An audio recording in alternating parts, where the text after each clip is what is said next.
ಅಮಿತಾ ಅಮಿತಾ ಅಲ್ಲಿ ಊಟ ಮಾಡ್ತಾರೆ ಬಾ ಉಣ್ಣಕ್ಕೆ ಹೋಗಮ್ಮ. ಯಾರ್ದಣ್ಣ ನಿಮ್ ರಿಲೇಷನ್ದ? ಯಾರು ಹೇಳಿದ್ದು?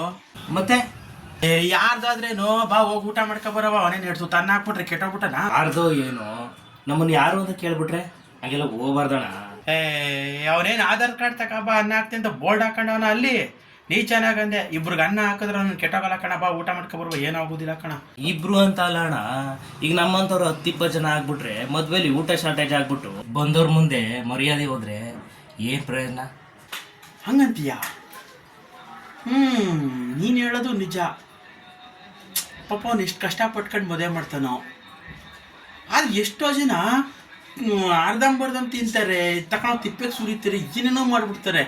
ಅದಕ್ಕೆ ಹೇಳೋದು, ಒಬ್ಬ ತಂದೆ ಆದವನು 20 ವರ್ಷ ಕಷ್ಟಪಟ್ಟು ಒಂದೊಂದು ರೂಪಾಯಿನೂ ಕೂಡ ಹಾಕೊಂಡು ಅದು ಸಾಲದು ಅಂತ ಸಾಲ ಸೋಲ ಮಾಡಿ ಮದುವೆ ಮಾಡ್ತಿರ್ತಾನೆ. ಅಲ್ಲಿ ಹೋದಾಗ ಊಟ ವೇಸ್ಟ್ ಮಾಡಬೇಡಿ. ಊಟನ ವೇಸ್ಟ್ ಮಾಡೋ ಬದಲು ವೃದ್ಧಾಶ್ರಮಗಳವೆ, ಅನಾಥಾಶ್ರಮಗಳವೆ, ತಗೊಂಡೋಗಿ ಕೊಡಿ.